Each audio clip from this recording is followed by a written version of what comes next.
Today it's time to install this rev counter from SIP. So we're going to start with looking what's in the box.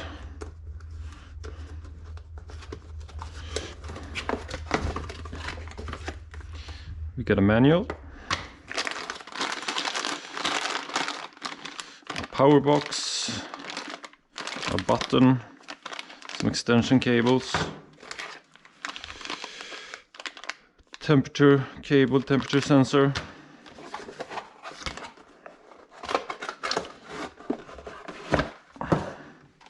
and we got the rev counter.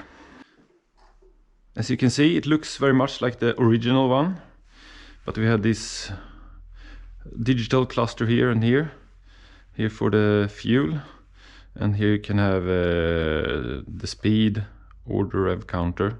You can have the speed or the rev counter here, and you will get temperature of the engine and time and odometer, trip meter and so on. So we have to start with removing this, and this sits with 4 Phillips screws under here.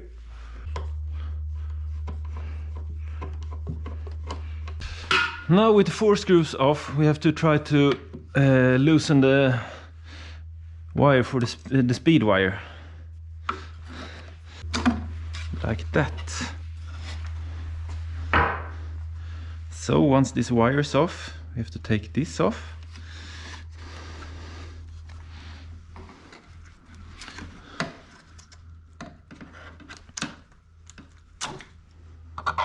Like that. So now, if we turn this upside down, we can push this in on each side and the speedo will come out. Like that. And then it should be just to put this in.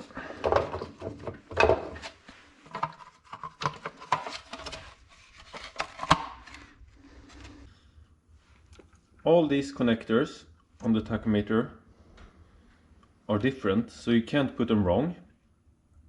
And this one here is for the heat sensor that we're going to put on the spark plug. But for this to reach to the spark plug, we need to fit an extension cable that I have somewhere. Here. We need to fit this extension cable. So you have to pull this cable through the frame down to the engine. And to do that, I've loosened this panel here. It normally sits here. It sits like that. And this is fitted from inside the glove compartment here with 2 Phillips screws. So you loosen those, and then behind this Piaggio badge that normally sits here, behind this badge there's another Phillips screw. And when you loosen those 3 screws, you can take this off. And then I also have taken the gas tank out, and this only sits with 4 screws. And down here in the bottom you can see this black plastic bit is normally sitting there. That's also sitting with 4 Phillips screws. So you loosen that and you can take this plastic bit out. Then you can put your arm in here and reach all the way here. So what I've done now is that I've been taking this welding wire. It's kind of stiff. I've been dragging that through here, down through here, through the frame here. Then I took my hand and I pulled it out here. So now I can take my extension cable, fit that here, and pull it all the way up here. I hope. So that's the plan.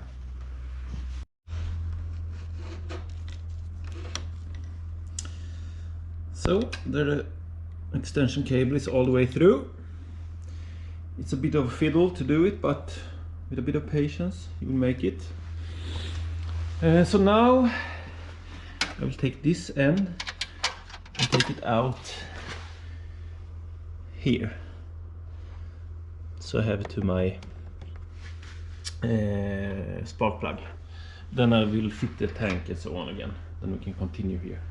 So now I fit my heat sensor to the extension cable like that. Then I have these. Open that up.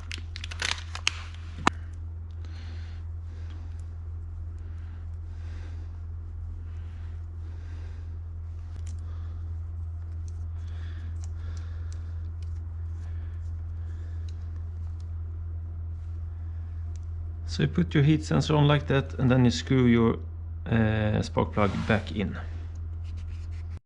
Now that the heat sensor is in place and we have the extension cable for the heat sensor here, it's time to put in the power box. Now I'm going to put it here. It'll be lying somewhere here. But if you want it somewhere else, they have there is this extension wire for that too. I will put it in here. Now we connect the power box to this contact here, like that. And then we have a cable for the power box that goes in there. But I won't put it there right now, because I'm going to connect this here. So we're going to start with that. So here's the connector for the power box. And I've been pulling the red wire down to here. And I will connect this directly to this red one that goes to the ignition lock here. So it's have 12 volts there. And then we have the brown one. Brown one we can put here on the black and yellow one. And the black one, of course, is ground. So we can put that here. The ground for the negative for the light.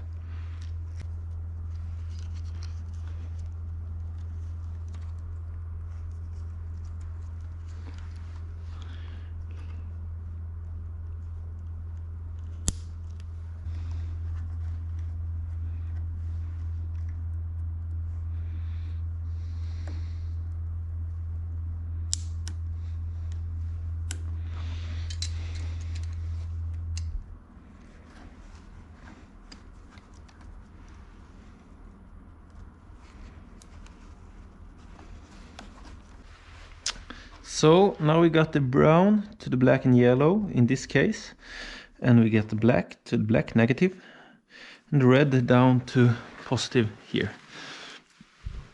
And that's all we have to do. Now we can connect this.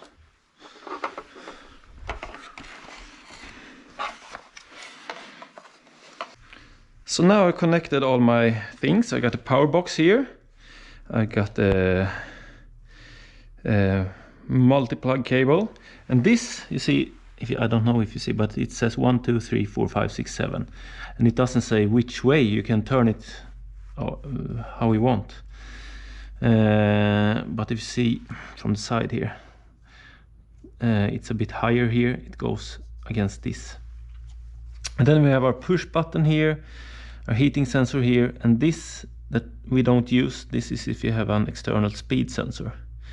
But according to the manual, I'm going to show you here.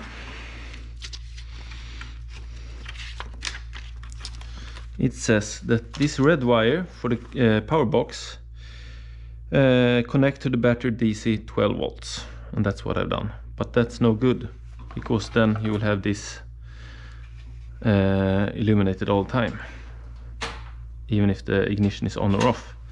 So this is going, instead of having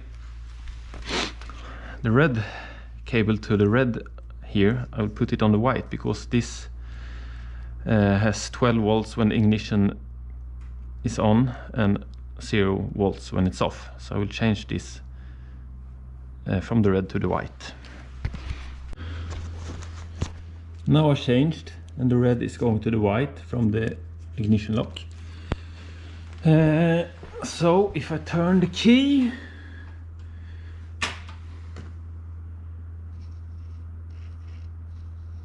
there we go. Now everything is right. So don't take the red wire for the power box directly to the battery. It should be a switched power from the ignition key. Now that that works, all I have to do is put this wire back in here and then close this. But then there are a lot of functions that I need to do some settings for. And that you have to read in the manual how to do these settings. But then you can get, you see here you have the temperature, clock, and then I can set my odometer here, same as the old one. And there are some other functions that you need to set according to the manual. Now everything is back in place, and I can tell you it's really tight to get this to fit. And I've been doing all the settings, so if I turn this on, go back a bit. We have the clock, we have the mileage, and I can scroll with my button here. Trip A, time, duration time, average speed will come up here. Trip B, and the total time, average, and then you will get another menu where you get RPMs down here also with this. And then you have your max, what your maximum speed, have spin, and so on. The wiring is not hard to do, but it's a bit of a struggle to get it all the way, especially getting the heating sensor cable all the way through the frame. Otherwise it's pretty simple to do, other than it's really tight in here, but it works. Another good thing about this instrument is that you can buy a lambda sensor for it, an air fuel sensor. This sensor you fit to your exhaust and then to the instrument. So instead of the heating sensor, you will be able to see if your engine is running rich or lean. So you'll get an answer directly from the lambda sensor if you're going rich or lean. So you don't have to listen to the engine and so on. You can see it directly here. And then you just change your jets and then you'll see the outcoming here. So that's good.